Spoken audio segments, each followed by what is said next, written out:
Well, thank you, Karim. I think you've given us a lot to think about. The real role of law in protest and the use of force, how it can be used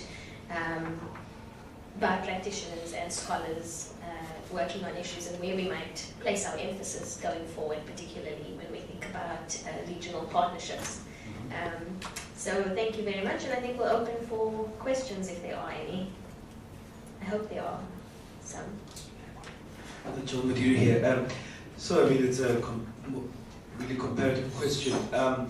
If you go to the United States today and the conversations people are having there about police reform, there's been a very drastic shift to a conversation around what they're calling abolition, right? Which is that the relationship between the police, the prison, and the whole political economy of imperialism and capitalism are very deeply connected. In the context of the US, the prison and the police are sort of figured as a continuation of the slave order or slavery as such. In South Africa and on the continent, we can very much see that as a tied to sort of colonial schemes of social control and property and so on and so forth. In other words, so there's increasing skepticism about the reform position, like the better policing, more sensitive policing position. I'm just curious about the extent to which your work is in conversation with that abolitionist literature, in which the argument is that what we need are different modes of dealing with harm and different modes of dealing with structural inequality that are completely outside of the carceral state, outside of the state's monopoly on violence. So I'm just curious on you kept making the point that for you law reform is really the site of your project. Do you see your project moving or being able to withstand the challenge? You know? Thank you very much. My name is Gosi Klulenyebezi. Looking at the graphical representation of what you just shown, the question that one has is, to what extent, for example, in Egypt, are invited spaces working during this period since the Arab Spring, in the sense that it does look like the issue about protest and people going onto the street falls under the category of invented spaces, which become used prominently when the invited spaces do not work. For example, because all of this is about assertion of political rights and political views, one would expect that if there was any change that was desired, you would go through the institutions and systems, which is like an invited space, whether it's parliament or all that. But if that doesn't work, it is only then that the invented spaces become more pronounced. So to the extent that it looks like to normalize the situation would require the reinvigoration of those invited spaces, then the issue about policing looks like somewhat an extinguishing mechanism in terms of the bigger scheme of things as to how to get things to work normally again. Okay, my name is Justice Marizek. I don't really have a question, but it's a comment. So, so the line of question is taking another. Okay, thank you very much. I think for such a thought-provoking presentation. Thought-provoking to me in the sense that it made me look at what's happening with respect to how governments are approaching or are dealing with protests. And I like what your observation about the fact that a lot of these governments would like us to think of laws regulating protests as laws which facilitate protests, as opposed to laws which ban or which are used to ban protests.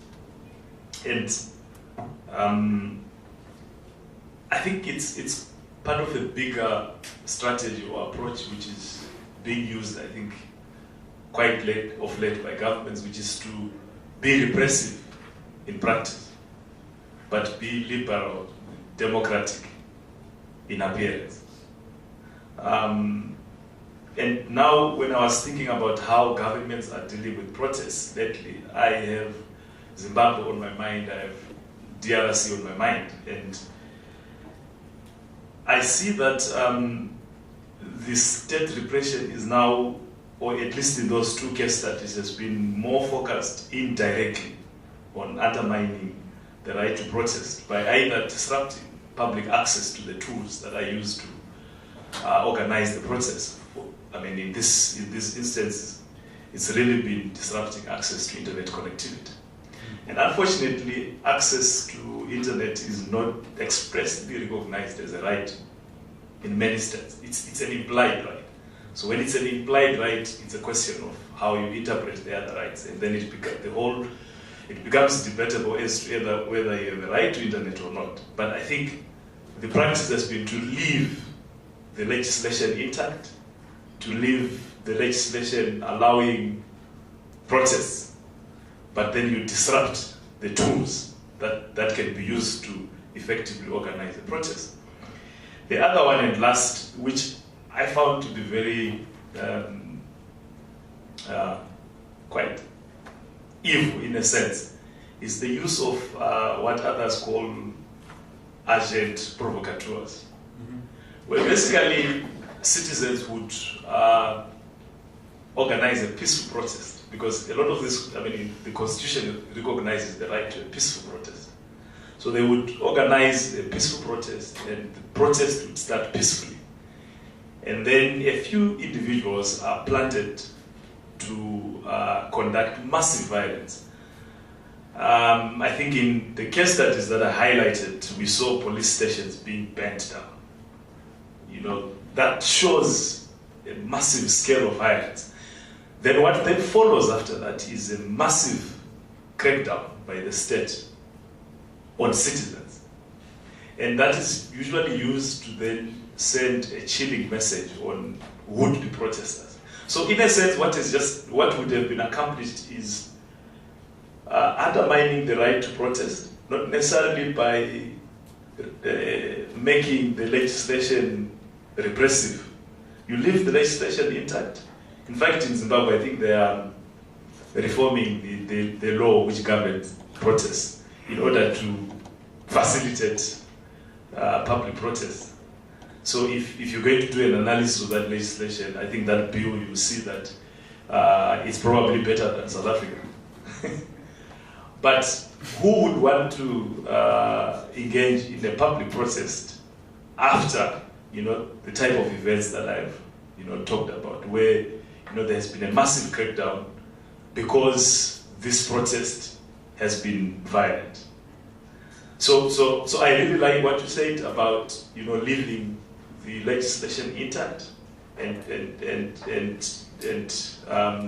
or calling it a legislation which facilitates public protest, but at the same time you then close the democratic space, and you do so by undermining these other rights which facilitate the right to protest. Thanks, Karim. That was absolutely fascinating. So I wonder what you'd say to the suggestion that police use of force operates at the boundaries of social tolerance for violence. So it doesn't operate in a vacuum, and particularly a tolerance for state violence more generally. So, you know, some of that rhetoric around, for example, war on crime. But I think here, you know, the easy recourse to security responses, for example, to student protests. You know, there's this, yeah, you know, we need to get security in, which feels socially embedded for me. The idea that what we need to deal with gangs on the Cape Flats is not just a police response, but a military response. And you know, in that is, I mean, you know, so talking about the military patrolling our streets, that's kind of next level state violence. And so if that is the case, then what does that mean for how we work on peace campaign? Again, thank you so much for a really interesting presentation, and I'm learning so much.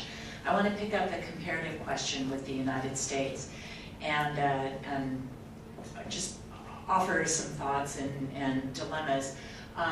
one, I currently live in the city of Baltimore, which I believe now has the honor of having the highest per capita murder rate in the United States. And after the death of a young man in police custody, it's been generally agreed that the police have really pulled back.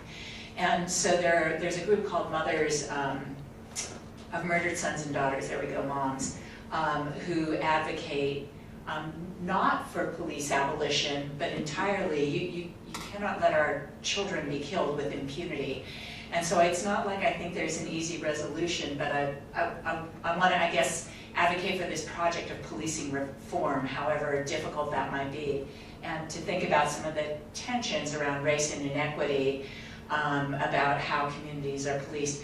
The other thing, and this is just more kind of observational and potential comparative intellectual links, if you'd like, is that this idea of visual data mattering, which is sort of, I don't know what, the more intellectualized or more generalized or whatever thing for photos and very powerful photos. There's a symposium on visual data right now in Law and Social Inquiry, and the way that it links with the United States conversation is this idea that body-worn cameras would solve problems of police violence, which clearly it doesn't at all, but the aspiration that photos or film can reveal the truth of a situation and allow police to be held accountable.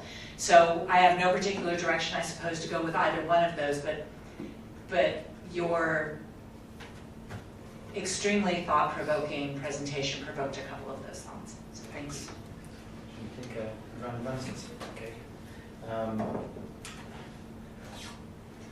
Got a lot of interesting things to say in that. I'm really interested in this conversation. But let me start in the right order, because I think I have an answer to the first three questions, or the first two questions and the comment, and the one about abolition and the one about invent spaces and what we do when we don't get invited to these spaces. If I understand your question correctly, where decision making happens. I just want to be, I know at the end of the conversation, this came across as like, I've got multiple hats here, so I'm not just like a human rights lawyer, I'm not even a lawyer.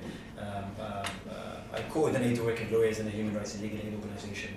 I also sometimes have the hat of the socio-legal researcher who's critical, and I'm very aware and sensitive to all the criticisms of all that work, including that human rights and legal framework, from a Marxist perspective or from multiple different perspectives.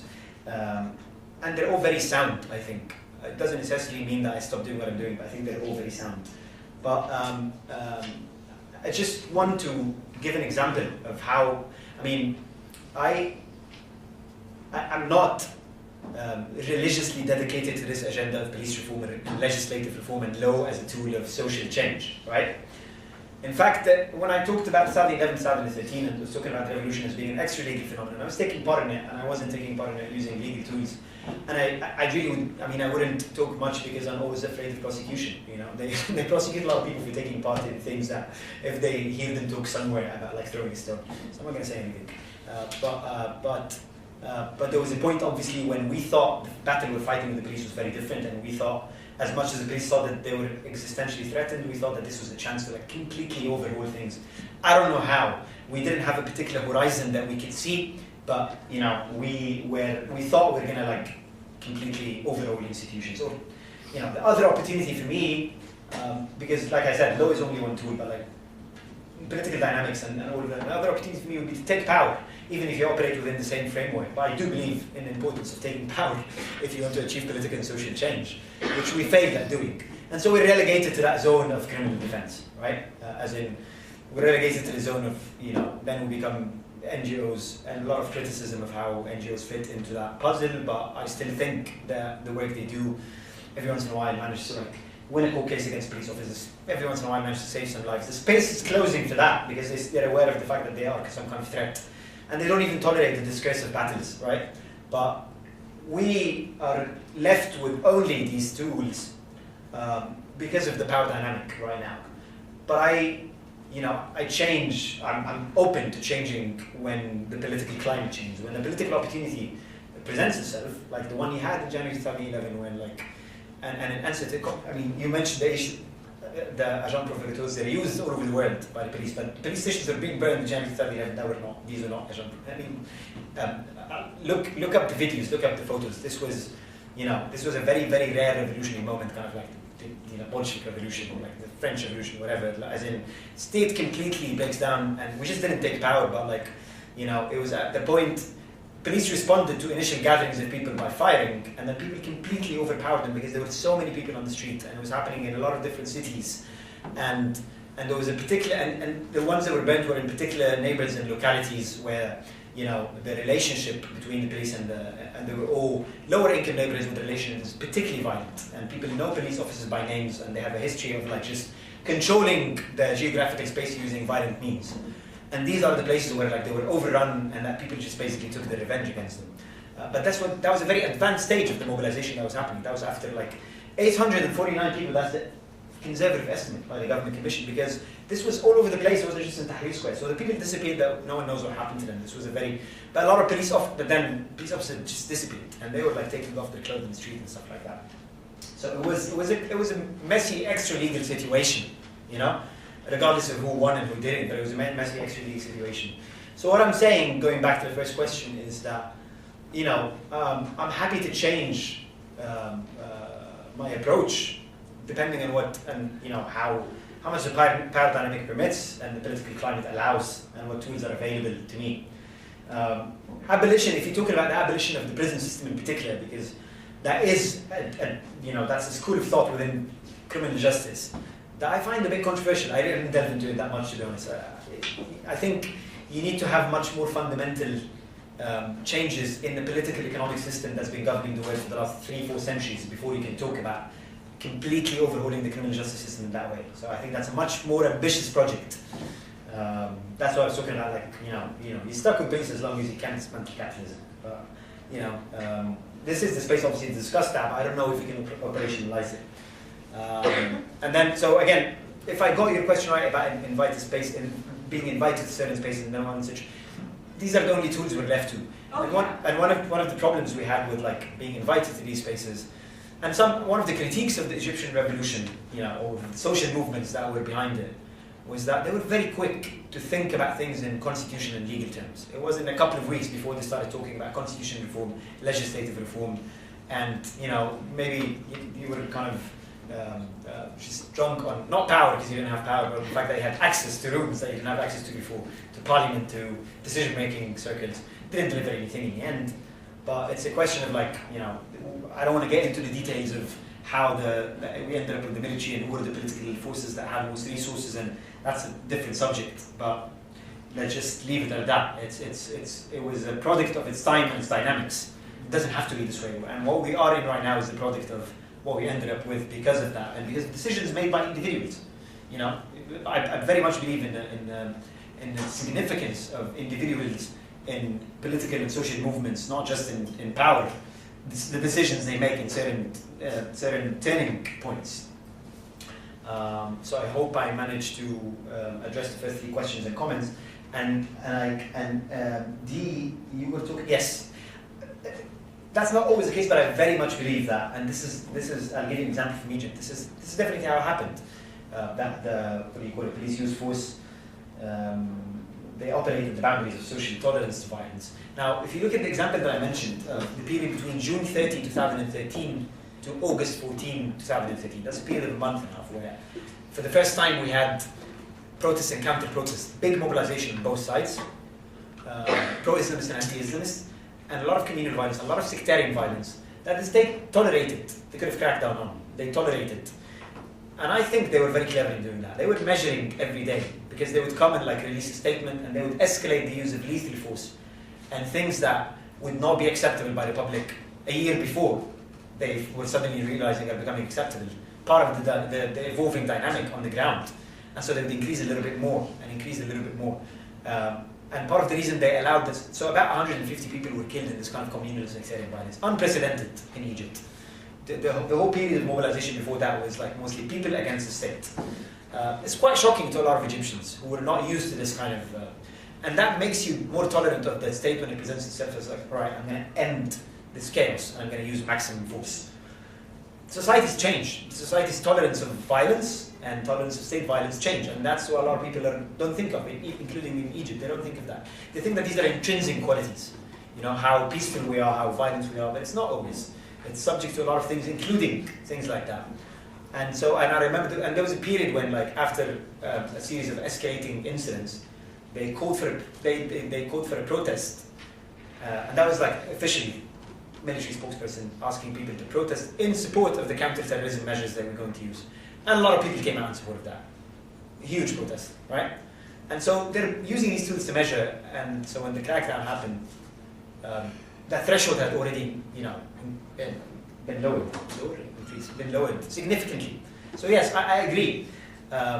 But it's not always what governs how the police use force. So in Saudi 11, that wasn't the case. In Saudi 11, I could tell from what I was seeing, they were like this existential threat mode. We're going to do whatever because this police station is being run over. And Susan, finally, I'm interested in comparative question with the US. There was a case actually I was going to use but we didn't have time for it. I thought I'd leave it maybe to the Q&A because we were talking about this, me and Jameelah, before the presentation. When it comes to policing and criminal justice, the US really belongs in a continuum where like Egypt and all these places, they're really far off. They're an outlier from even, advanced democracies, if you want to call it that. And I actually think, I don't have the numbers because the numbers don't really exist. I don't know if you remember, there was a very interesting report that the Washington Post produced a couple of years ago, where they collected samples of thousands of fatal shootings and handed to police, and they were trying to analyze what happened with the criminal justice process. And the statistics are not always available. Yeah, that report is. Huh? Sorry, keep going. Yeah, but I think we managed to convict more police officers in Egypt than in the US for fatal shootings. Despite the fact that the vast majority go unprosecuted, but it's still, it's very, the self-defense argument is taken at face value very easily by the district attorneys in the US. But then, it's interesting that you bring up the body-worn cameras and dashboard cameras, because this is a new technology, and there's a lot of new technology, policing technology, not just in less lethal weapons, but in surveillance, that is mostly used against citizens and protesters. And this is a big debate right now when people are working like digital freedom on policing and how to regulate that. It gives the state so much power that is disproportionate to the power that social movements have. Sometimes it's used against the state, and this is in the case of body-worn cameras. And there's a debate about this. A lot of people think it's not useful. In the US, there are papers, actually, academic papers coming out now in the last 2 years concerning whether they're useful or not. If you look at the joint report that came out in 2016, the two special rapporteurs joint report, there is reference to body-worn cameras and dashboard cameras, and it says, it's very neutral about it. It says, this is still a new technology. The very preliminary evidence we're seeing is indicative of a positive impact on accountability, but we essentially withhold judgment. So again, it's very impressionistic what I'm going to say. It's based on looking at certain cases. More statistics than in council, but I think they have a good impact from what I've seen. There's a couple of cases in the US, the very rare case where a police officer has to be prosecuted and convicted. Similar to this is because video photo evidence exists. And the case I was going to mention was the Laquan McDonald case from Chicago. It's a very interesting case because, there's internal accountability procedures. Most police forces have that. And external accountability, the ideal states is you have internal and external independent ones, and then you have the judiciary, right? And you have non-judicial and judicial oversight mechanisms. And things stop a lot at the internal oversight mechanism in the case of the US. So what happened with this is that a 17-year-old kid from Chicago, African-American kid, was shot by a police officer 17 times, and then the police report just said that, he was like waving something in the face of the police officer, he felt threatened, self-defense, case closed, right? The report said that it didn't go to the criminal prosecution. Now, there was a lot of agitation and mobilization, and this is where, the street politics still can be affected by community activists and by journalists, and that's another tool that I think is important, even in authoritarian context, that you can, because I think when it comes to policing, the US is really on that side of the continuum. Whatever tools are available to you, FOIAs, Freedom of Information Act requests, and they used it to get hold of the dash cam that's in the police car. There's like a video, so it's not the body-worn camera, which police officers have, but similar, to get hold of it because they thought it might have some evidence on what actually happened. And the police resisted for a very long time, but they had to, based on the FOIA, they had to grant it. And so I think it was the mayor of Chicago, Brian Emanuel, or I forget if it was him or the DA, who had to come out in a press conference, public press conference, and show the video. And the video, you could clearly see that the kid was not posing any threat, and he had his back to the police officer, and he was running, and the police officer shot him multiple times until he died. On the basis of that, a lot of protests happened, and then on the basis of that, to cut a very long story short, the police officer was prosecuted, and I think he was the first officer, at least in Chicago, who was convicted on account of second-degree murder. Never happens almost in the US because of that video. And then there was the review process that started. There was a couple of officers who were being prosecuted for like the cover-up because they didn't, they sanctioned that report, internal report, and they didn't show the videos, but the charges against them were dropped. So there's still very systemic problems in holding police officers accountable. But for that reason, I still believe that these video and photography tools are quite important. And there's so many comparative projects that I can think of with the US that I have on my list of things to do. Should we take more questions? No, unfortunately, Karim, we are out of time. I'm sorry I took so long. No, it's fine. We could talk about this forever. If anyone has a question that they want to ask, they're welcome to come up afterwards and ask you and engage in a one-on-one discussion. But unfortunately, we are out of time. Thank you, everybody, for being here. Thank you very much, Karim. That was thank you, Jameelah. Thanks for this lovely conversation.